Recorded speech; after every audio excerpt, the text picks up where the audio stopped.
नमस्कार। आज हम बात कर रहे हैं भारत बांग्लादेश बॉर्डर पर हो रही एक बहुत बड़ी घटना के बारे में।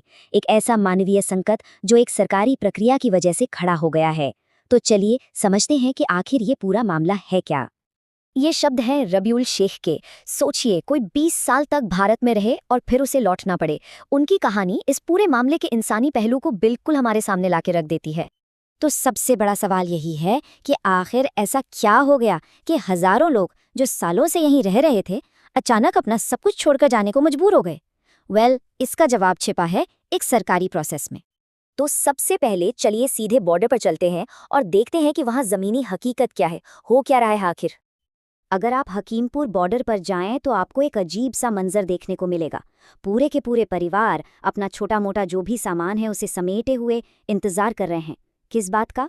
बीएसएफ यानी बॉर्डर सिक्योरिटी फोर्स की तरफ से हरी झंडी का, ताकि वो बांग्लादेश में दाखिल हो सकें।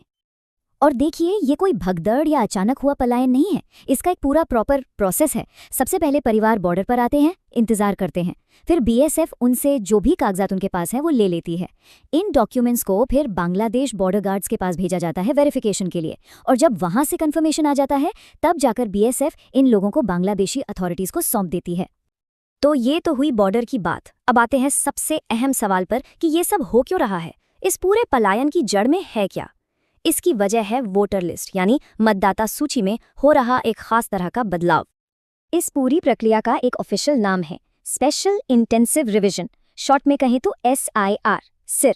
ये basically election commission of India का एक अभियान है जिसका मकसद है वोटर लिस्ट को रिव्यू करना, उसे अपडेट करना, एकदम साफ सुथरा बनाना। अब ऑफिशियली देखें तो चुनाव आयोग का कहना है कि इसका गोल बहुत क्लियर है, एक बिल्कुल ट्रांसपेरेंट और गलती मुक्त वोटर लिस्ट तैयार करना। जो फर्जी वोटर्स हैं या जिनकी मृत्यु हो चुकी है उन्हें लिस्ट से हटाना, और हाँ, घुसपैठियों की पहचान करना भी इसका एक मकसद बताया गया है। बल्कि बंगाल में तो इसके लिए AI बेस्ड टूल्स इस्तेमाल करने की भी बात हो रही है।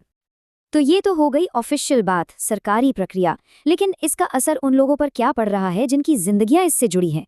चलिए अब कुछ ऐसी ही कहानियों को जानते हैं। सबसे पहले वापस चलते हैं रबीउल शेख के पास, जिनकी बात हमने शुरू में की थी। सोचिए, करीब 30 साल की उम्र है जिसमें से 20 साल उसने भारत में बिताए हैं और अब उसे वापस जाना पड़ रहा है। रबीउल की कहानी क्या है? वो बताता है कि बचपन में अपने माँ बाप के साथ यहाँ आया था। वो लोग तो वापस चले गए पर ये यहीं रह गया। यहीं उसकी शादी हुई, 2 बच्चे भी हैं। उसने बहुत कोशिश की कि कोई डॉक्यूमेंट बन जाए, कोई पहचान पत्र मिल जाए, पर ऐसा हो नहीं पाया। और अब उसे डर है कि अगर वो पकड़ा गया तो क्या होगा। इसी डर से वो वापस जा रहा है। ऐसी ही एक और कहानी है रुबीन मुल्ला की।